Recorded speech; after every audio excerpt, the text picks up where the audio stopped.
inspired by real-life events. Narrator Logan Pierce woke up at 3:11 a.m. inside a sealed autonomous transportation command center beneath Los Angeles, with emergency collision alerts flashing across massive traffic monitoring walls and a federal mobility systems officer saying, "Your authorization sequence initiated an unsanctioned, city-wide autonomous routing override affecting over 2 million vehicles." And in that instant, his entire world collapsed. Because just hours earlier, he was a senior transportation AI engineer working for the largest autonomous mobility corporation in America, responsible for monitoring self-driving traffic systems, emergency navigation protocols, and real-time urban transit synchronization networks. And now he was being treated as the central cause of a classified transportation event that nearly triggered the largest automated infrastructure failure in modern history. And the first shock wasn't fear. It was disbelief so overwhelming. It felt like every road, traffic light, and moving vehicle in the city had silently turned against him. Because Logan's entire career was built on protecting public safety, stabilizing AI-driven transportation systems, and ensuring autonomous networks remained predictable under all conditions. But now those same systems were defining him as the operator who initiated a city-wide routing cascade he had no memory of activating.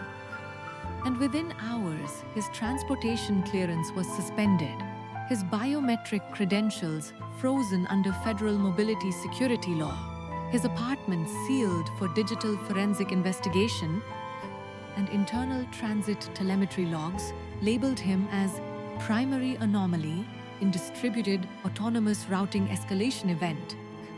And Logan sat in the interrogation chamber, replaying his last operational cycle, remembering vehicle synchronization audits, emergency override simulations, AI navigation calibration checks, and then a gap, an unexplained missing execution window between 12:02 a.m. and 1:37 a.m., where mobility systems showed his authentication profile, issuing high-level routing override commands across multiple autonomous transit sectors simultaneously. But he had no memory of initiating any of those actions.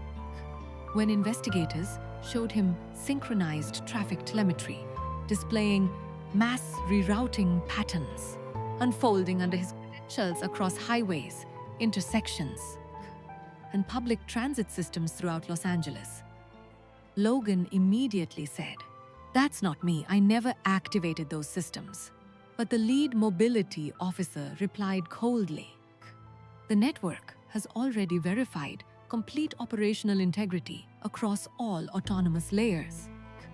And that sentence shattered his understanding, because it meant identity inside infrastructure systems was no longer about physical action or intent.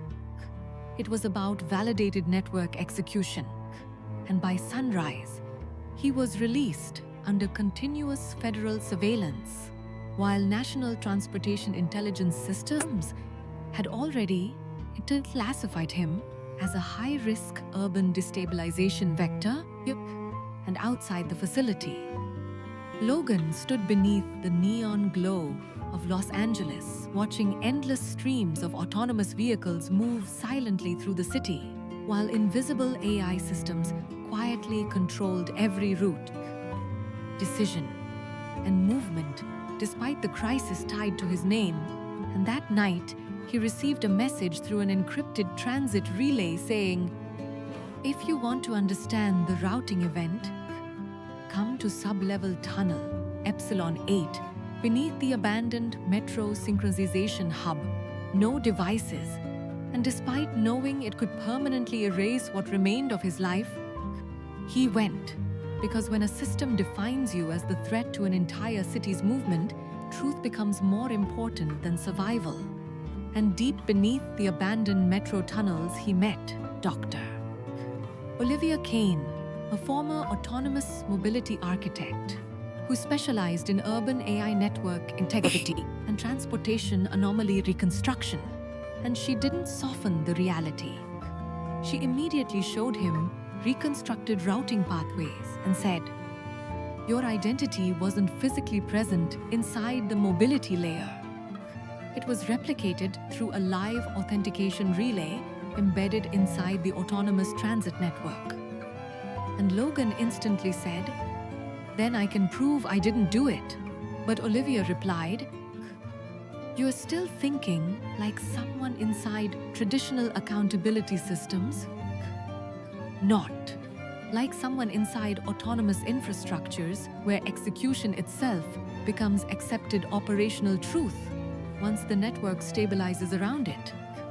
And she explained that the incident wasn't a single rogue override, but a coordinated manipulation of urban transportation systems where authentication signatures could be mirrored into AI-driven routing frameworks, allowing large-scale navigation cascades to propagate under legitimate operator identity while erasing conflicting oversight logs across redundant mobility layers. And Logan's profile had been selected because his operational history showed exceptional trust stability across automated traffic regulation systems with near-zero anomaly deviation, making him the perfect attribution anchor for rapid containment of a nationally catastrophic infrastructure incident. And suddenly, the case wasn't just about transportation failure. It was about identity replication inside infrastructure, capable of controlling the movement of millions of people in real time. And Olivia offered him a choice: step away and let the system finalize him as the architect of the routing cascade, or help her trace the internal mobility relay chain before it was permanently overwritten by automated transportation containment protocols designed to preserve urban stability at any cost. And Logan stood in silence, listening to distant vibrations from trains moving beneath the city, thinking about how modern civilization depended entirely on invisible systems people never questioned, thinking about years of engineering work spent trying to prevent exactly this kind of uncontrolled manipulation, and thinking about how fragile identity becomes when movement itself can be algorithmically controlled. And finally, he said, "If my identity has already been used to control millions of lives without my consent, then I have nothing left to protect except the truth itself." And that decision pulled him into a hidden layer of national transportation infrastructure where nothing remained stable, because every routing log they analyzed was actively recalculating itself in real time. Every navigation trace they followed kept shifting, as if the transit network itself was adapting to their investigation. And soon, they discovered the breach wasn't foreign sabotage, involving a senior mobility guest who had been quietly rerouting authentication sessions across autonomous transportation arrays to conceal unauthorized predictive populations, proven experiments hidden inside urban optimization programs. And Logan's identity had been selected as the central attribution anchor because it aligned perfectly with automated transportation incident resolution systems designed for rapid containment of politically catastrophic infrastructure anomalies. And one night, while analyzing live traffic telemetry streams from an isolated offline transit node, Logan saw something that completely shattered his understanding. His credentials were actively initiating real-time navigation adjustments across autonomous vehicle systems, while he was physically disconnected from all transportation networks. And Olivia immediately said, "They're continuously simulating your identity inside the mobility layer to preserve the operational narrative." And Logan realized he wasn't just being blamed after the event, he was being continuously reconstructed inside a live infrastructure system, capable of controlling the movement of entire cities. And pressure escalated rapidly as anonymous containment directives began appearing on secured channels instructing him to terminate investigation or face permanent classification as a national infrastructure threat entity. And sleep disappeared completely. Trust collapsed entirely, and even silence felt like monitored traffic feedback. And at one breaking point, Logan whispered, "I thought transport systems exist to move humanity forward, but maybe they exist to decide where humanity is allowed to go." And Olivia replied, "Systems don't preserve freedom. They preserve stability of movement." And that realization changed everything inside him, because he stopped trying to defend his identity and started focusing only on exposing the mechanism. And as they dug deeper, they uncovered encrypted relay nodes inside national transportation infrastructure, continuously generating synthetic routing histories to distribute blame across multiple operational identity profiles in real time. And Logan's profile had been amplified as the primary attribution point because it minimized public panic and allowed rapid closure of the routing crisis without exposing deeper corruption inside urban mobility systems. And when they finally compiled enough verified encrypted evidence to trigger federal transportation oversight escalation, containment protocols activated immediately, attempting to erase routing histories across mirrored transit systems nationwide.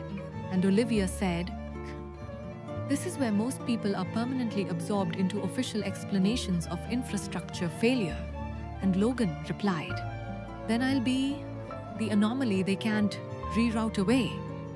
And together they transmitted secured evidence chains to independent federal oversight authorities, while preserving decentralized encrypted backups across isolated transited nodes.